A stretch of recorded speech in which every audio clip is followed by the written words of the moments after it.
میں اپنی ساری آج قوم کو کہنا چاہتا ہوں، یہ جو آپ کو ڈرانے کی انہوں نے کوشش کی ہے، یہ جو کل رات سے ڈرا رہے ہیں، خدا کے واسطے یہ خوف کی زنجیریں توڑ دیں۔ خوف انسان کو غلام بناتا ہے۔ یہاں 4000 انگریز تھے صرف ہندوستان میں، انہوں نے 40 کروڑ لوگوں کے اوپر حکومت کی ہے، خوف کے تحت لوگ ڈرے ہوئے تھے۔ خوف انسان کو غلام بناتا ہے۔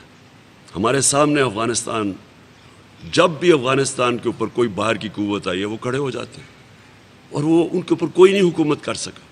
سپر پاورز کو وہ شکست دے چکے ہیں، ہار نہیں مانتے وہ، کیونکہ انہوں نے خوف کے اوپر قابو پایا ہوا ہے۔ ہم 22 کروڑ لوگ کیا ان چوروں کے نیچے ہم ان کی حکومت تسلیم کریں گے اس لیے کہ ہمیں ڈر ہے ہمیں جیل میں نہ ڈال دیں؟ میں آپ کو کہہ رہا ہوں کہ مجھے تو اپنی جان کی فکر نہیں ہے، آپ کو جیلوں سے ڈر ہے۔ کتنے لوگوں کو جیلوں میں ڈالیں گے؟ بتائیے کتنے لوگ جیلوں میں چلے جائیں گے؟ کہ کیا اتنی پولیس ہے کہ اتنے زیادہ جو عوام کا سمندر ہے جو نکلے گا اور جو نکلنا چاہتا ہے، کیا ان کو ڈالیں گے جیلوں میں؟ نہیں ڈال سکتے۔ آپ نے کسی قسم کا خوف نہیں دیکھنا۔ اگر انہوں نے ہمارے جو لیڈرز ہیں جو ہمارے تحریک انصاف کے، ان کو جیل میں ڈالتے، فکر نہیں، آپ سب لیڈرز ہیں، اب سب نے نکلنا ہے۔ اسلام آباد اور پنڈی کے اندر اگر انہوں نے سارا بند کر دیا، اسلام آباد اور پنڈی کے لوگوں نے نکلنا ہے۔ کوئی اتنی پولیس نہیں ہے کہ وہ ساروں کو کچھ کر سکے گی۔ وہ صرف تب تک ہے کہ وہ تھوڑے سے لوگوں کو پکڑ کے آپ کو ڈرا دیں گے۔ پھر سے قرآن کی آیت ہے، جو لوگ ایمان لے آئیں میں ان کے خوف دور کر دیتا ہوں۔ ایمان والے لوگوں میں خوف نہیں ہوتا۔ زندگی اللہ کے ہاتھ میں ہے، عزت اس کے ہاتھ میں ہے، ہمیں کسی چیز کا خوف نہیں ہونا چاہیے، رزق اس کے ہاتھ میں ہے۔ میں پیغام اپنی پولیس اور بیوروکریسی کو اب دینا چاہتا ہوں۔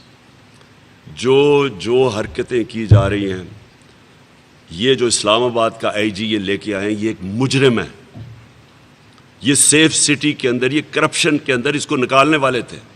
اس کو چوروں کو لے کے آئے ہیں اس لیے کہ مجرم ان کے سارے غلط کام کریں گے، جس طرح یہ جو اوپر مجرم بیٹھے یہ امریکنوں کے ہر غلط کام کریں گے۔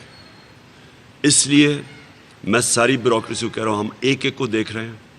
میں پنجاب کی بیوروکریسی سے پوچھتا ہوں اور پولیس سے کہ کس آپ حمزہ کے پیغام آپ مان کیسے رہے ہیں اس کی کوئی بھی آرڈرز؟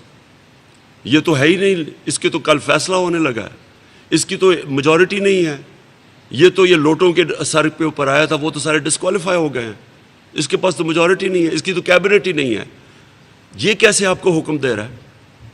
کس طرح آپ اس کے حکم مان کے یہ غیر قانونی چیز کر رہے ہیں؟ رات کو ایک ایک کے ہم نام یاد رکھیں گے۔ کوئی آپ کا سول سروس کا، بیوروکریسی کا، آپ کا قانون ہے کہ آپ غلط آرڈرز ماننے کی ضرورت نہیں ہے آپ کو۔ ان لافل آرڈرز آپ نے نہیں ماننے۔ کس بیسس پہ آپ نے یہ کیا؟ وارنٹ کے بغیر لوگوں کے گھروں میں گھس گئے۔ ایک ایک کا ہم نام نوٹ کر رہے ہیں، اور یہ جو اسلام آباد کا آئی جی ہے، اس کو تو خاص طور پہ، کیونکہ اس کو تو ویسی سزا ہونی چاہیے تھی، اور اسی لیے اس کو لے کے آئے، کیونکہ یہ جو چور ہیں یہ ہر ان کی بات مانیں گے۔ تو لہٰذا بیوروکریسی کو میرا پیغام ہے، ان لافل آرڈرز آپ مانیں گے، آپ کے اوپر ایکشن لیا جائے گا۔ یہ نہ سمجھیں کہ یہ عوام کو کوئی روک سکتا ہے۔ یہ جس طرح عوام نکلے گی آپ نہیں روک سکتے۔ اور میں قوم کو آخر میں اپنے نوجوانوں کو، کہ میں اپنے نوجوانوں کو اس لیے آخر میں یہ پیغام دیتا ہوں کہ یہ جو ملک کا مستقبل ہے یہ آپ کے ہاتھ میں ہے۔ یہ آپ اپنی جنگ لڑ رہے ہیں، میری جنگ نہیں، یہ ہم سب کی جنگ ہے۔ یہ اوپر رہ گئے، قوم کا کوئی مستقبل نہیں ہے۔ جو میں نبی صلی اللہ علیہ وسلم نے جب کہا کہ جو قوم طاقتور مجرموں کو نہیں پکڑ سکتی اور صرف چھوٹے مجرموں کو پکڑتی ہے، وہ تباہ ہو جاتی ہے۔ تو دو راستے ہیں، ایک ہماری تباہی کا راستہ ہے اور ایک حقیقی آزادی کا راستہ ہے۔ حقیقی آزادی کے لیے ہر قربانی دینے کے لیے سب شہریوں کو تیار ہونا چاہیے۔ میں انشاءاللہ کل نکلوں گا پختونخوا سے، اور یہ پاکستان کا تاریخ کا سب سے بڑا قافلہ لے کے نکلوں گا، اور کوئی بھی روکنا چاہے ہمیں تو وہ روک کے دکھا دے، کیونکہ کوئی نہیں اس کو روک سکتا۔ عوام کے سمندر کو کوئی نہیں روک سکتا۔